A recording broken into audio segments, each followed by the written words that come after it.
4 years ago, the Church of Jesus Christ of Latter-day Saints modified their general policy to forbid baptism to children growing up in the homes of same-sex attracted parents. This shook me. I didn't stop going to church, but it shook me. Although eventually I did my best to forget about it and trust the acting heads of the church and get on with life. Although as time went on, I started to wonder more and more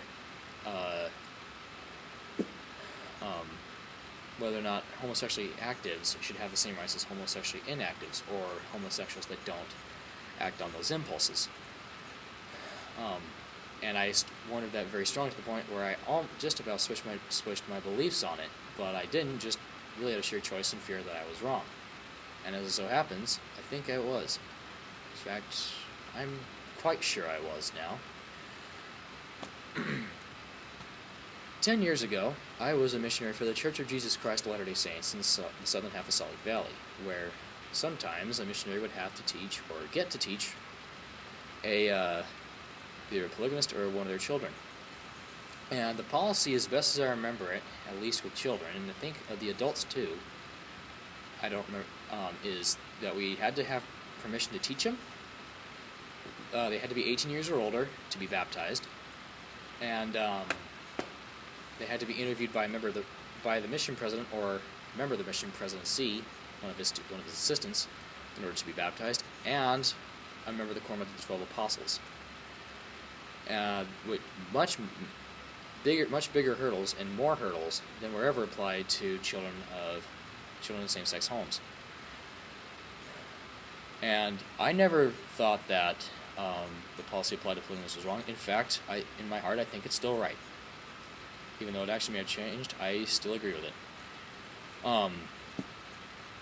But I asked myself, why do I care about the gays, but I don't care about the polygamists?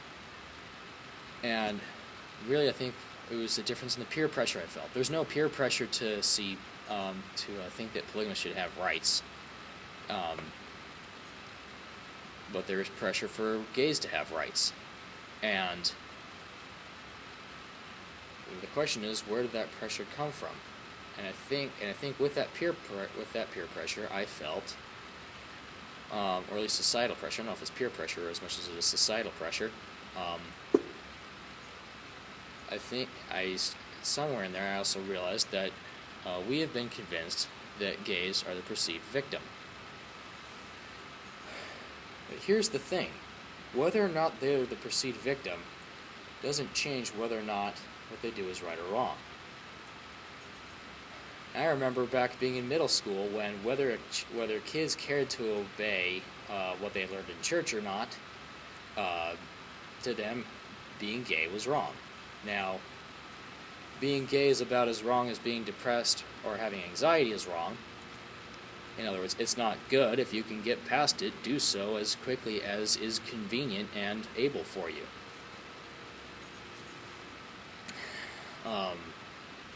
But how did we get from 2003, which is when I was in middle school, to now? From thinking that being gay is wrong to being gay is okay. And again, the issue is not being gay. It's engaging in homosexual activity. So how did we get from it being not okay to it being okay? Well, we've had the wool pulled over our eyes that gays are the victims.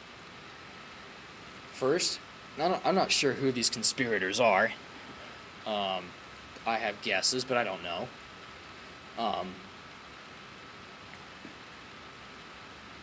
But first, I think they cried discrimination, and as an emotional knee-jerk reaction, you kind of think, yeah, it is.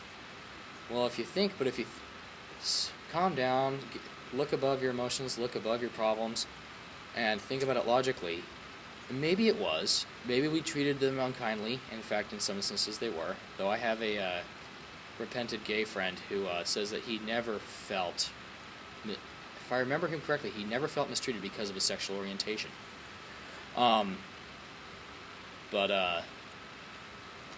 well, at that point, what should have changed was how we treated them, not how we saw the action. We should never have accepted it. We should never have been okay with it. And unfortunately, those who aren't okay with it don't really care just because they're apathetic, they're too tired, they're too burdened down with societal pressures and their own problems. So, my purpose in making this video is to extend this invitation to myself and everybody listening to me. And that is, look beyond and above your problems and realize, no, this is not okay. Yes, be kind to the gays as you should everybody. Don't bully them just like you shouldn't bully anybody. And let's get back to that moral foundation that we had in 2002, 2003, such as it was.